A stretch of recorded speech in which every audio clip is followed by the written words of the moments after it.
You won't believe what my HOA did. They cut through my fence and laid a massive water pipe right across my property without asking me.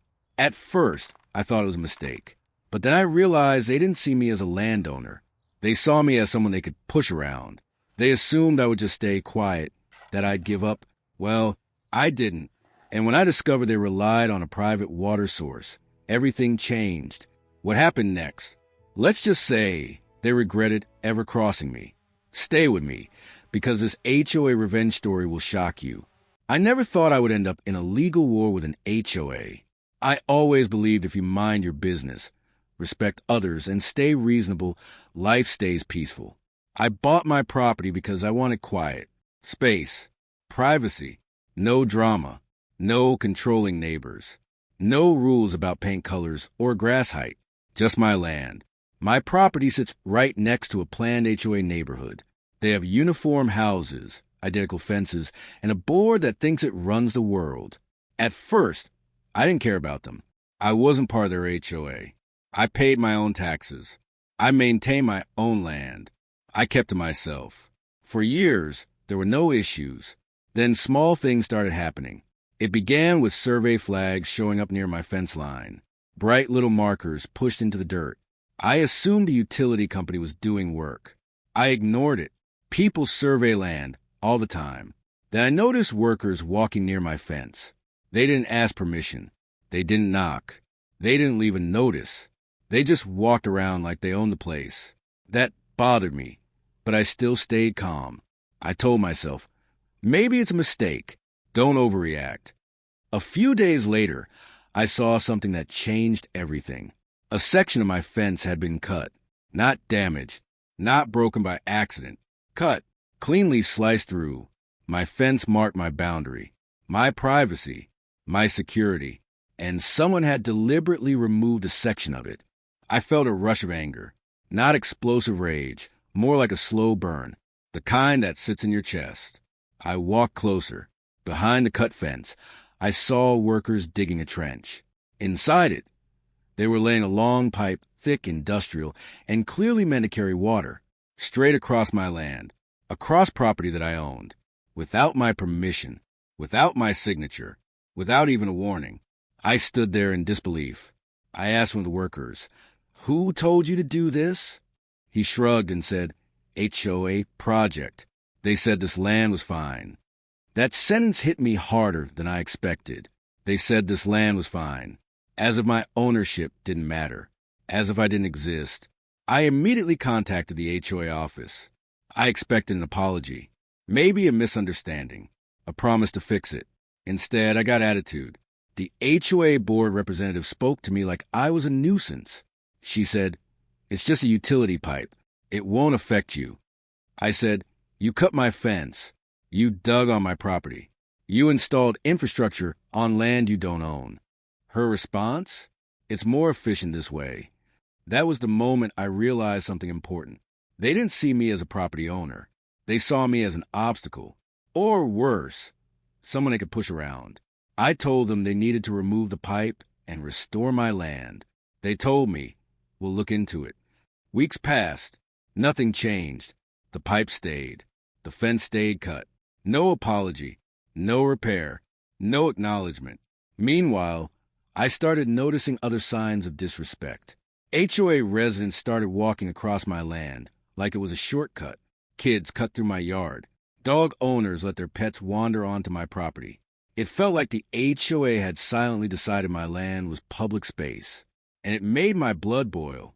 I tried to handle it calmly. I sent formal emails. I took photos. I documented everything. I asked for a meeting with the HOA board.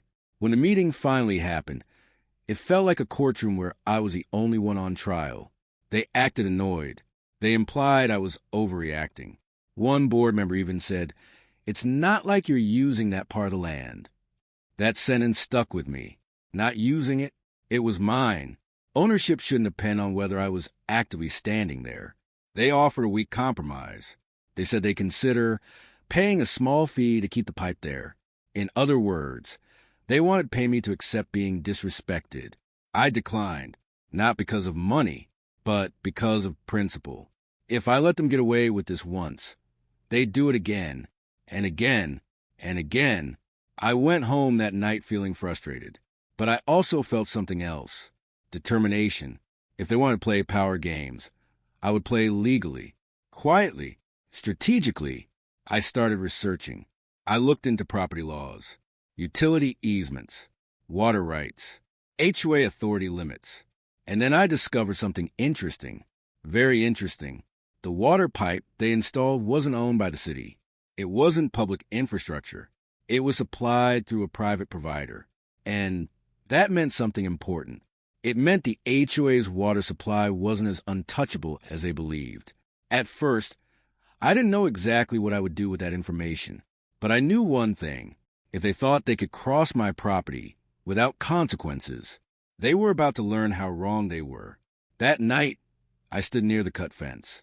I looked at the pipe running across my land, and I promised myself, you will respect me, one way or another. After that first confrontation with the HOA, I realized something painful but important. They didn't take me seriously.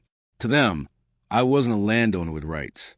I was just an inconvenience, a lone person standing in the way of their convenience and expansion, and they assumed I would eventually give up. At first, I tried to handle everything the right way. I hired a professional land surveyor to confirm my property boundaries. I wanted solid proof, no assumptions, no emotional arguments, just facts. When the survey results came back, they confirmed what I already knew. The fence they cut was on my land. The trench they dug was on my land. The pipe they laid was fully crossing my private property. There was no legal easement, no permission, no agreement. It was a clear violation. Armed with this information, I contacted the HOA again. This time, I wasn't asking. I was formally demanding. I sent a registered letter. I included photos, survey documents, and a clear request. Remove the pipe, restore my land, repair my fence. Their response arrived 2 weeks later. Not an apology, not a solution, but a defensive letter written in legal-sounding language. They claimed the installation was done in good faith. They said it was for the benefit of the community. They argued that removing it would be financially burdensome. In other words, they wanted me to sacrifice my rights for their convenience. What bothered me most wasn't even the legal argument. It was their tone. Cold, dismissive, slightly arrogant. They wrote as if the outcome was already decided, and I would simply accept it. I decided it was time to speak to a lawyer. I didn't want drama. I didn't want revenge. At least not at that point. I just wanted fairness. The lawyer reviewed my documents and said something that stuck with me. You're completely in the right, but HOAs rarely admit mistakes. They'll fight this unless they're forced. That sentence opened my eyes. This wasn't about misunderstanding anymore. This was about power. The HOA board members were used controlling residents, issuing fines, enforcing rules, getting their way. But I wasn't one of their residents. I wasn't under their authority. And they didn't like that. I requested an in-person meeting with the board. When I walked into that meeting, I felt like I was walking into enemy territory. 5 board members sat at a long table. They greeted me with forced politeness. I explained calmly, again, that they had trespassed, damaged my property, and installed infrastructure illegally. One board member leaned back in his chair and said, "Let's be realistic. That pipe isn't hurting you." Another added, "It benefits dozens of families. Are you really going to block that?" Their words made it sound like I was the selfish one, like I was standing in the way of children, families, and the greater good. I replied, "I'm not against your community. I'm against being disrespected on my own land." They suggested a payment, a one-time compensation, basically hush money. "Take this and let the pipe stay," they said. For a moment, I considered it. Not because I wanted the money, but because part of me wanted peace. But then I remembered the cut fence, the dismissive emails, the arrogance, the assumption that they could cross my boundaries without consequences. And I said no. The mood in the room changed instantly. Smiles faded. Voices cooled. One board member said quietly, "If you push this too far, it could get complicated." It sounded like a warning, not a legal one, a personal one. I walked out feeling angry, but also strangely motivated. If they wanted to intimidate me, they had picked the wrong person. That night, I dug deeper into their infrastructure. I researched public records, water service contracts, utility providers, and that's when I found the detail that would change everything. The HOA did not own their water source. They purchased water from a private supply company. Even more interesting, the main supply connection passed through land that wasn't owned by the HOA either, meaning their entire system depended on external rights. That discovery felt like someone handed me a chess piece, not a weapon, a legal move. Still, I didn't rush.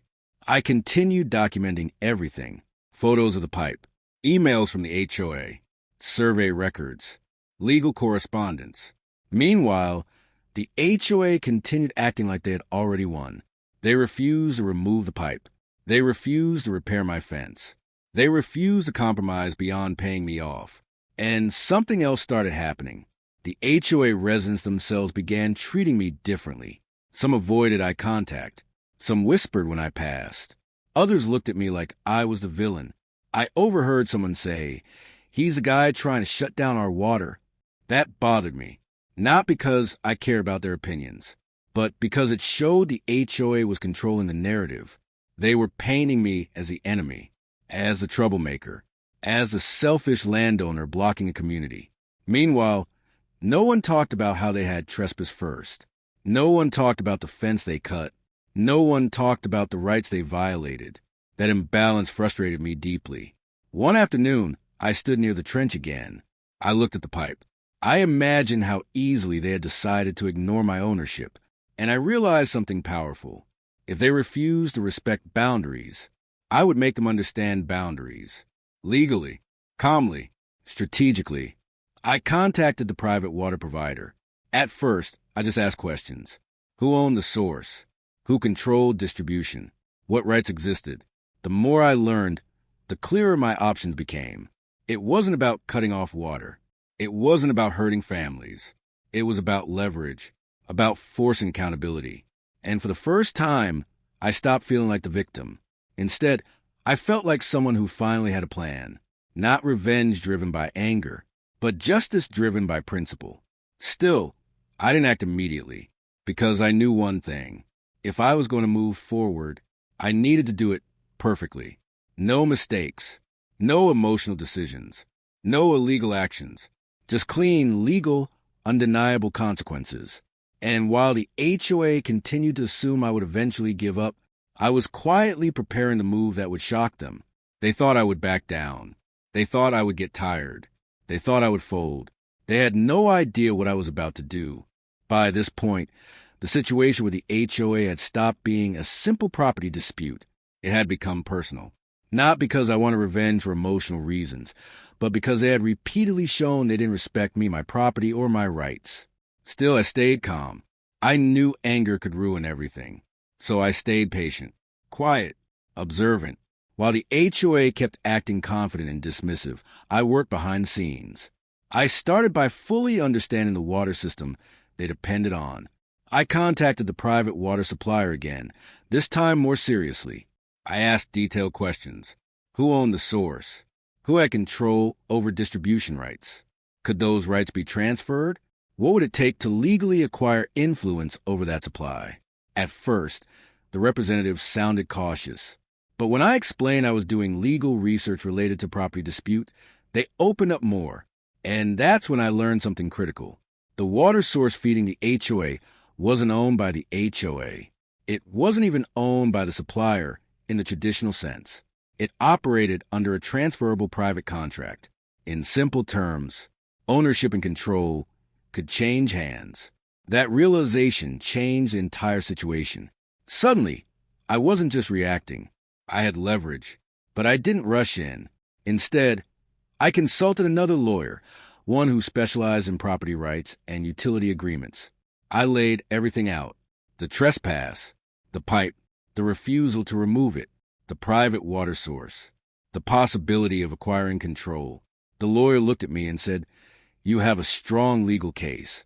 But if you handle this strategically, you won't just win. You'll control the outcome." Those words stayed with me. Control the outcome. I wasn't interested in destroying the HOA or punishing innocent residents. What I wanted was accountability, respect, a clear message that private property is not optional. So I began planning. Quietly, carefully. First, I requested full documentation from the water supplier, contracts, service maps, supply dependencies, ownership terms. Then I compared their pipeline layout to my survey maps. It confirmed something important. The HOA's water infrastructure depended on that pipeline crossing my land. Without that access point, their supply became vulnerable. Still, I didn't act. Instead, I continued watching how the HOA behaved, and their arrogance only grew. They never repaired my fence. They never apologized. They continued using the pipe. They continued acting like the land was theirs. At one board meeting, I overheard someone say, "He'll eventually get tired." They always do. That sentence fueled my resolve. They weren't just ignoring me. They were underestimating me. So I made my move, quietly. I contacted the owners of the private water source. It took time. Phone calls, emails, meetings. I explained I was interested in acquiring rights to the source. At first, they were hesitant. But when they realized I was serious and financially capable, the conversation changed. Negotiations took weeks. We discussed pricing, transfer conditions, legal responsibilities, future obligations. I reviewed every document carefully. I wanted everything to be airtight, no shortcuts, no gray areas. Finally, we reached an agreement. I purchased the rights to the water source. Legally, cleanly, documented. It felt surreal. I went from being the person they trespassed against to someone who now held real power. But I didn't celebrate, because this wasn't about flexing control. This was about timing, precision, and fairness. Before doing anything, I spoke to my lawyer again. We reviewed what actions I was legally allowed to take. We reviewed notice requirements. We reviewed potential consequences. We planned communication steps. Everything needed to be professional, non-emotional, and fully legal. Meanwhile, the HOA continued acting like nothing could touch them. They sent me another letter. This one sounded more aggressive. They threatened legal action if I tried to block their pipeline. I almost laughed when I read it, not because it was funny, but because they still had no idea what had already changed behind the scenes. They thought they were threatening me. In reality, they were standing on borrowed power. Still, I remained silent. No dramatic announcements. No warnings. No confrontations. Just preparation. I finalized paperwork with the water provider. I ensured transfer records were updated. I confirmed I had full authority over the source. Once everything was complete, I sat alone in my living room that night. I spread out the documents on the table. Survey maps, HOA letters, legal contracts, ownership papers. I thought about how this all started. A cut fence, a pipe laid without permission, a dismissive HOA board, a refusal to respect boundaries. And now, the balance of power had quietly shifted. But I wasn't planning to shut off water immediately. I wanted to give the HOA a final chance to do the right thing. So I drafted one last formal letter, not threatening, not emotional, just firm. In the letter, I stated, the pipeline across my land was illegal. They had 30 days to remove it and restore my property. Failure to comply would result in legal enforcement of my property rights. I sent it via registered mail. Then I waited. The HOA responded, predictably. They dismissed it. They claimed they had no obligation to comply. They assumed I was bluffing. They assumed I was powerless. One board member even said publicly, he doesn't have the authority to do anything meaningful. Hearing that was the final confirmation I needed. They had chosen arrogance over respect. So I prepared the final phase. I contacted the water supplier again. This time, not as a customer, but as the owner of the source. I discussed potential adjustments to distribution, legal notice requirements, operational timelines. Everything had to be done correctly, by the book. No chaos, no cruelty, just consequences. Still, I didn't feel excited.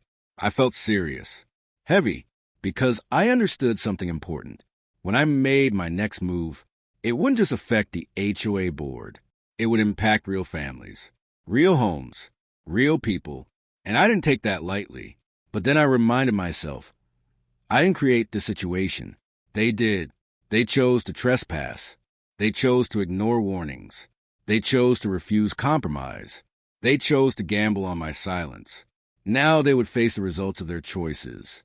Quietly, legally, and in a way they never saw coming.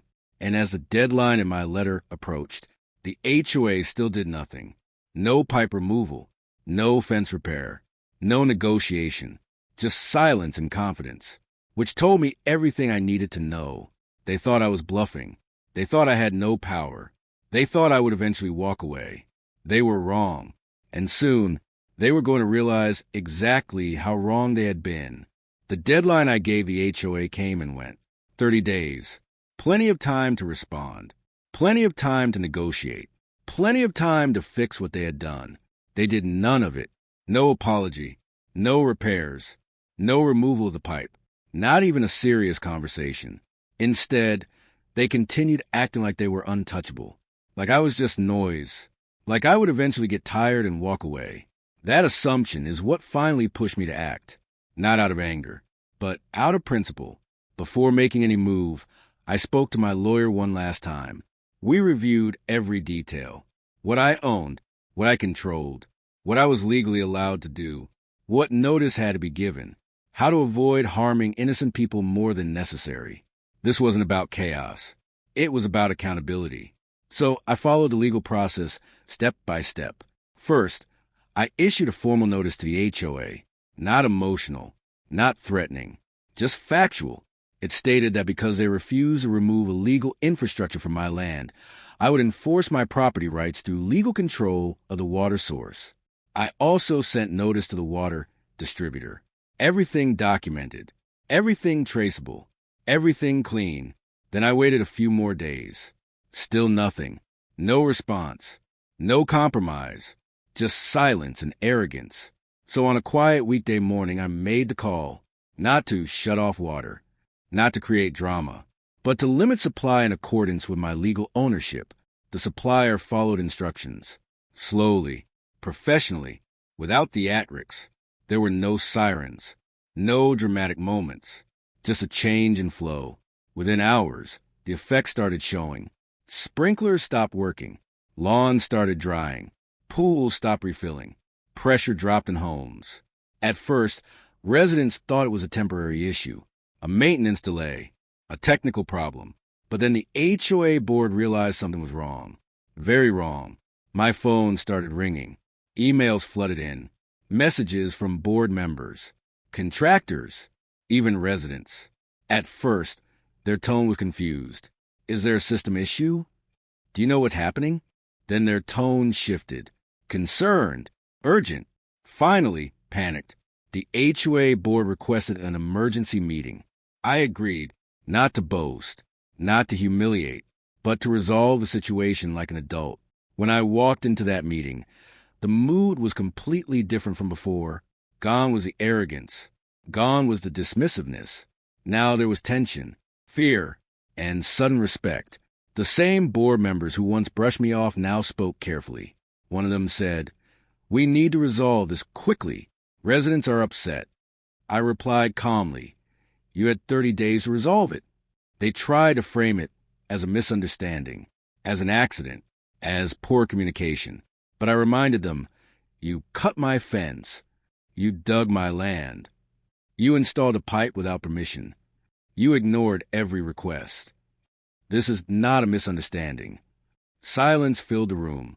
Then they asked the real question. What do you want? For the first time, they weren't dictating terms. They were asking. I didn't ask for anything unreasonable.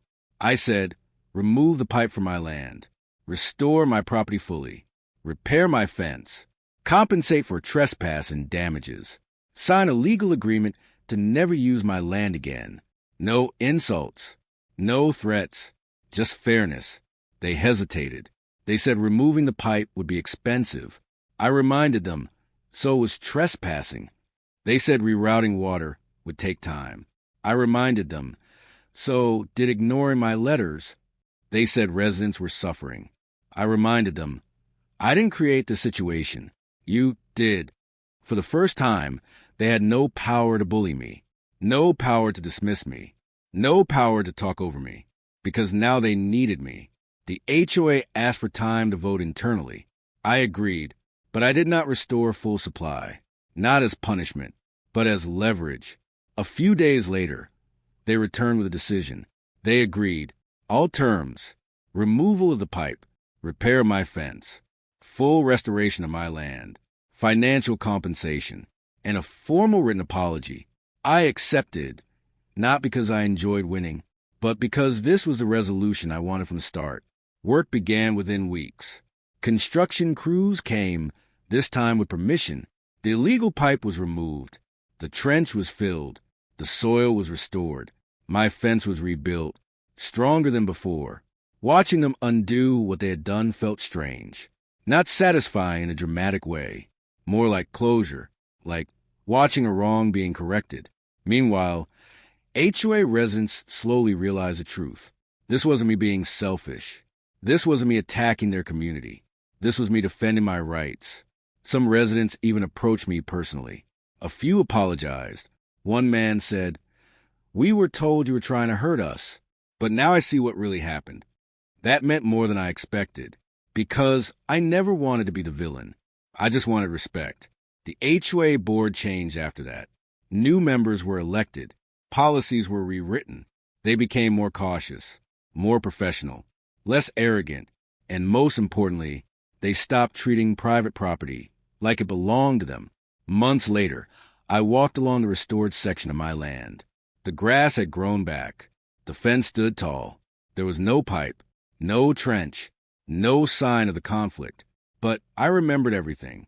The cut fence, the dismissive emails, the threats, the arrogance, and the quiet satisfaction of standing my ground legally and calmly. This experience taught me something powerful. You don't need to shout to win. You don't need to threaten to gain power. Sometimes the strongest response is patience, preparation, and knowing your rights.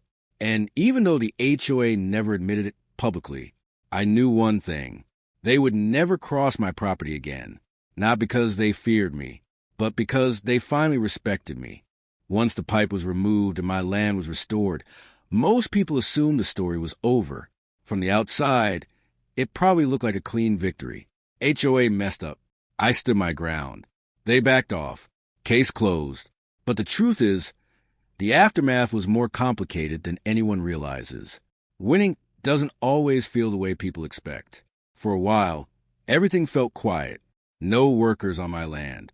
No strangers crossing my property. No letters from lawyers. No tension in the air. The fence stood strong again. The ground where the pipe had been slowly healed. Grass began to grow back. The soil settled. Over time, the scar in the land faded. But the emotional weight of what happened didn't disappear as quickly. For months, I kept replaying moments in my mind. The day I saw my fence cut, the first dismissive HOA meeting, the threats, the pressure, the moment I took control of the water source. Sometimes I wondered if I could have handled things differently, not because I regretted standing up for myself, but because the conflict affected more people than just me and the HOA board. Some residents were angry at first. They had been told a twisted version of the story. They believed I had tried to punish them. That hurt, not because I needed their approval, but because I never want to be seen as someone who harms others. Over time, the truth spread. People started learning what really happened, that the HOA had cut my fence, that they trespassed, that they ignored every request, that I didn't act out of spite. I acted after months of being ignored. Slowly, attitudes changed. A few neighbors came to speak with me. One woman knocked on my door one afternoon. She looked nervous. She said, "I just want to say, I'm sorry. We were told you were the problem." I told her calmly, "I never wanted to fight your community. I just wanted my rights respected." She nodded, and for the first time, I felt understood. Another neighbor told me, "You taught the HOA a lesson they needed." I didn't see it as teaching a lesson. I saw it as protecting boundaries. But I appreciated the sentiment. The HOA itself changed after the incident. Several board members resigned. New leadership came in. Their tone became more professional, more cautious, less entitled. They started consulting legal advice before making decisions. They stopped assuming they could control everything around them. I noticed small but meaningful changes. They stopped sending aggressive letters. They started communicating more transparently. They treated property owners with more respect. And while they never apologized publicly, their behavior spoke louder than words. Personally, the experience changed me too. Before this, I avoided conflict. I believed staying quiet kept life peaceful. But I learned that silence can sometimes invite disrespect. I learned that calm strength can be more powerful than loud anger. I also learned that standing up for yourself doesn't make you a villain, even when others try to frame it that way. There were moments I felt emotionally exhausted. Legal battles are draining. Long waits, formal letters, meetings filled with tension. The pressure of knowing one wrong step could backfire. Sometimes I questioned whether it was worth it, but then I would walk along my land, undisturbed, respected, whole, and I knew it had been worth it. One evening, months later, I sat outside watching sunset. The neighborhood was quiet. Sprinklers ran in the distance, now using a rerouted legal water line. Kids played on their own streets, not crossing my property. There was peace, real peace, not the kind built on submission, but the kind built on respect. I thought about how easily this could have gone differently. If I had backed down, if I had accepted the hush money, if I had allowed them to treat my land like public space, they would have kept pushing. They would have assumed they could always win. And I would have carried that resentment forever. Instead, I chose to act, not emotionally, not recklessly, but firmly, legally, patiently. There's a strange loneliness that comes with standing alone against a powerful group. For a long time, it felt like it was just me versus an entire community. Even though I knew I was right, it sometimes felt isolating. But over time, I realized something comforting. Standing up for yourself often inspires quiet respect, even from people who never say it out loud. Years from now, most people won't remember the details of this conflict. They won't remember the letters, the meetings, the water issue. But I will, not because it was dramatic, but because it taught me who I am. It taught me I can stay calm under pressure, that I can stand firm without becoming cruel, that justice doesn't need to be loud to be effective, and most importantly, that boundaries matter. Not just property boundaries, personal boundaries, respect, dignity. Sometimes, I still drive past the HOA entrance. I see the same houses, the same streets, but the feeling is different. There's no tension, no anger, just a quiet understanding. They crossed a line once. They won't do it again. And not because they fear me, but because they finally understand they can't ignore people's rights. Looking back, I don't see this story as revenge. I see it as accountability, as patience, as a reminder that even one person, calm, prepared, and determined, can stand up to a powerful organization and win, not through force, not through drama, but through persistence and self-respect. Years have passed since the conflict with the HOA. On the surface, everything looks normal now. The neighborhood runs smoothly. The new water system works. My property is quiet again. The fence stands strong. No pipes cross my land. No one treats my space like it belongs to them. But even though life looks peaceful now, the experience left a permanent mark on me. Not in a bitter way, in a thoughtful way. Sometimes, I walk along the edge of my property and remember how easily this all started. It began with something small. A fence, a trench, a pipe. But what it really revealed was something deeper. A mindset. The belief that power gives permission. The belief that someone quieter can be ignored. The belief that convenience matters more than consent. And that's what bothered me the most. Not the physical damage. Not the paperwork. Not even the stress. It was the idea that my rights could be treated like an inconvenience. I still remember the way they spoke to me in the beginning, as if I was emotional, as if I was unreasonable, as if I should just let it go. There's a strange pressure in society to stay quiet, to avoid conflict, to not rock the boat. But I learned that staying silent doesn't always bring peace. Sometimes it just teaches people that they can step over you. And I refuse to live like that. After the situation ended, I noticed how differently people treated me, not with fear, but with quiet respect. The HOA board became more careful. They consulted legal advice more often. They stopped making rushed decisions. They stopped assuming they could control everything outside their boundaries. They learned the hard way that authority has limits. And I learned something about myself. I learned I could stay calm under pressure. I learned I could fight for my rights without becoming aggressive or cruel. I learned that strength doesn't always look loud. Sometimes strength looks like patience, preparation, silence, and confidence. There were moments during the conflict when I felt overwhelmed. Legal language can be exhausting. Waiting can feel endless. Being misunderstood can feel lonely. There were days I wondered if I should just give up, take the payment, let them keep the pipe, avoid the stress. But every time I thought about giving up, I imagined what that would mean. It would mean teaching them that ignoring me works. It would mean teaching myself that my rights were optional, and I couldn't live with that. Now, when I tell this story to friends, they often say, that must have felt satisfying. The truth is, it didn't feel like revenge. It felt like relief. Like standing upright again, like knowing I didn't betray my own values. The goal was never to hurt the residents. It was never to cause suffering. It was to create accountability. And that's the difference. Revenge is about anger. Accountability is about fairness. Years later, I've noticed something interesting. People in that neighborhood now think twice before crossing boundaries. They ask before building. They verify before installing. They consult before expanding, not because they fear lawsuits, but because they learn that respect matters. And sometimes I think about how different this story could have been if they had apologized early, if they had admitted their mistake, if they had treated me like a partner instead of a problem. This could have ended peacefully. Instead, they chose pride. They chose pressure. They chose to gamble that I wouldn't fight back. That was their mistake. I don't hold grudges. I don't hate them. If anything, I feel a strange sense of closure. They learned a lesson, and so did I. One of the biggest lessons I took away from this is that you don't need to be loud to be strong. You don't need to insult people to stand firm.